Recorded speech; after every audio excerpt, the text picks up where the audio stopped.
Hi అండి. Welcome to my channel. శ్రావణ మాసం అంటేనే పండగలు, వ్రతాలు, పూజలతో ఇల్లంతా కలకలలాడుతూ ఉంటుంది. బంధువులతో ఇంకా మనం దేవుడికి చేసే దీపధూప నైవేద్యాలతో ఇల్లంతా మంచి వాతావరణం అయితే ఉంటుందన్నమాట. అందులోనూ ముఖ్యంగా వరలక్ష్మి వ్రతం అంటే మన ఆడవాళ్ళకి చాలా ఇష్టం కదా. ఇంకా వ్రతం కోసం మనం చేసే హడావిడి అంతా ఇంత కాదు. నైవేద్యాలు, అమ్మవారికి కొనే చీర, వాయనాలు అంటూ చాలా హడావిడి చేసేస్తూ ఉంటాము. అయితే ఈ వరలక్ష్మి వ్రతాన్ని నేను ఎలా చేసుకున్నానో మీకు ఈ వీడియోలో చూపిస్తాను, చూడండి. నేనైతే ముందు రోజే అంటే గురువారం రోజే అమ్మవారికి శారీ డ్రాపింగ్ అనేది చేసేసుకున్నాను. ఎందుకంటే నెక్స్ట్ డే రోజు మనం ఇలాంటివన్నీ చేసుకోవాలంటే టైం సరిపోదు కదండి. అందుకని చెప్పేసి నేను ముందు రోజు గురువారం రోజే అమ్మవారికి ఇలా శారీ డ్రాపింగ్ అనేది చేసేసుకున్నాను.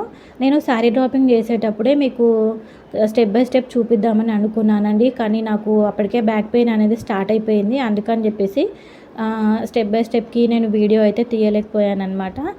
ఇంకా వ్రతం కూడా చేసుకుంటానో లేదో అని చెప్పేసి చాలా బాధపడ్డాను. కానీ అమ్మవారి దయ వల్ల పర్వాలేదు, వ్రతం అయితే చేసుకోగలిగాను.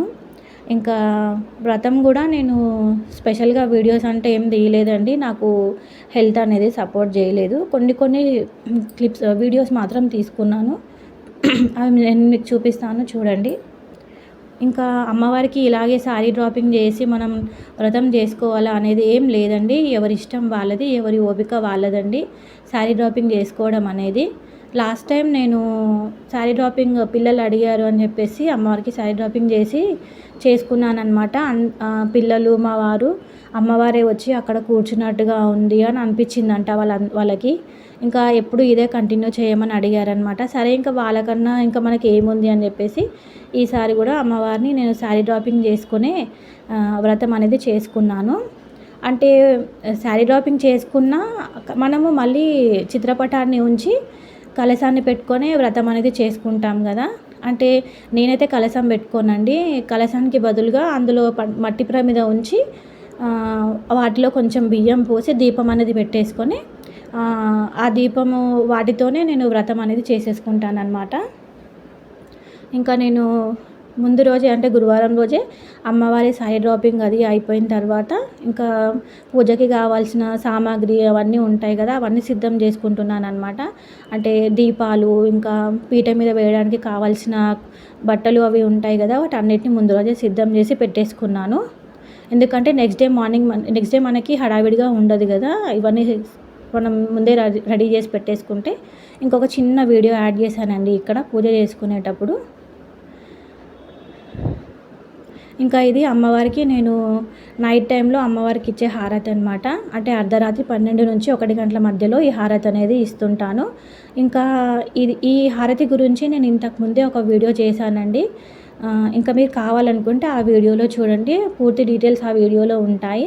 మనం ఈ హారతి ఇవ్వడం వల్ల ఇంట్లో డబ్బులు వచ్చేస్తాయి, నగలు కొనుక్కోవచ్చు, పాజిటివ్ ఎనర్జీ, నెగిటివ్ ఎనర్జీ అని నేను చెప్పానండి. చెప్పే వాళ్ళని కూడా నేను ఎంకరేజ్ చేయను, అట్లా ఏం ఉండదు. కాకపోతే మనకి తెలియకుండానే ఇంట్లో అప్పుడప్పుడు ఏదైనా ఒక కీడు ఉంటుందన్నమాట. ఆ కీడు వల్లనే మనకు కష్టాలు, బాధలు అనేటువంటివి వస్తూ ఉంటాయి అన్నమాట. అవి పోవడం కోసమే మనం అమ్మవారికి అనేది ఈ విధంగా నైట్ టైంలో ఈ హారతి అనేది ఇచ్చుకుంటామన్నమాట. నేను హారతి ఇచ్చేటప్పుడు లైట్ వేసే అమ్మవారికి హారతి ఇస్తానండి. సాయంత్రం పూట ఎలాగో పూజ చేసుకొని ఉంటాం కదా, ఇంకా ధూపం వేసేసి ఎర్రనీళ్ళ హారతి అనేది ఇస్తానన్నమాట. లైట్ వేసి హారతి ఇస్తాను, తర్వాత లైటు తీసేసి ఇంకా డోరు క్లోజ్ చేసేసి అక్కడి నుంచి వెళ్ళిపోతాను. ఎందుకంటే లైట్స్ ఆఫ్ చేసిన తర్వాత అమ్మవారు చూడడానికి ఆ రూమ్ అంతా ఇలా ఉంటుందన్నమాట. అందుకే మనము హారతి ఇచ్చిన తర్వాత ఆ ప్లేస్లో ఉండకూడదు, అక్కడి నుంచి మనం వెళ్ళిపోవాలి. డోర్స్ అనేది క్లోజ్ చేసేసి అక్కడి నుంచి వెళ్ళిపోవాలి. ఇంకా నెక్స్ట్ డే నేను అమ్మవారి చిత్రపటాన్ని తీసుకుని ఇంకా అక్కడ పెట్టిన కలశంలో పెట్టిన దీపాన్ని కూడా తీసేసుకొని యథాస్థానం ప్రతిగచ్చయామి అని చెప్పేసి అమ్మవారిని నా పూజా మందిరంలో పెట్టేసుకొని ముందు పూజ అయితే చేసేసుకున్నానండి. ఎందుకంటే మళ్ళీ అవన్నీ సర్ది వరకు లేట్ అయిపోతుంది కదా, అందుకని చెప్పేసి పూజ అయితే చేసేసుకున్నాను. తర్వాత వచ్చేసి ఇక్కడ మనం నిన్న ఏర్పాటు చేసుకున్న పూజ కోసం ఏర్పాటు చేసుకున్న వస్తువులు అవన్నీ ఉన్నాయి కదా, వాటన్నిటిని మళ్ళీ నేను అంటే సర్దేస్తున్నాను అనమాట.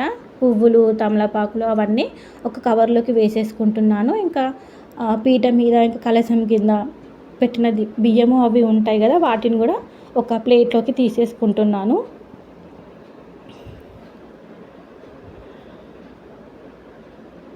ఇంకా ఈ బియ్యాన్ని మనం రెగ్యులర్గా వాడుకునే బియ్యంలో వేయకుండా ఏదైనా ఒక మంచి రోజు చూసుకొని, మంచి వారం ఏదో చూసుకొని మనము వండితే దేవుడికి నైవేద్యంగా కూడా చేసి పెట్టొచ్చు. లేదంటే మనం బాగా అంటే మంచి రోజు ఉన్నప్పుడు అట్లా చూసుకొని మామూలుగా వండుకొని కూడా తినేసేయచ్చు అనమాట, ఏం పర్వాలేదు. ఇంకా అవన్నీ తీసేసుకొని అంటే అక్కడ ఇక్కడ పడేయకుండా జాగ్రత్తగా ఇంకా అమ్మవారికి అర్చన చేసిన కుంకుమ అనమాట, ఒక ముక్కు పుడక ఉందనమాట బంగారుది, అది పెట్టేసి నేను కుంకుమార్చన అనేది చేసుకున్నాను. ఇంకా అక్కడ అమ్మవారికి మనం పూజ చేసిన వస్తువులు అవన్నిటిని తీసి ఒక కవర్లో వేసేసుకుంటున్నాను.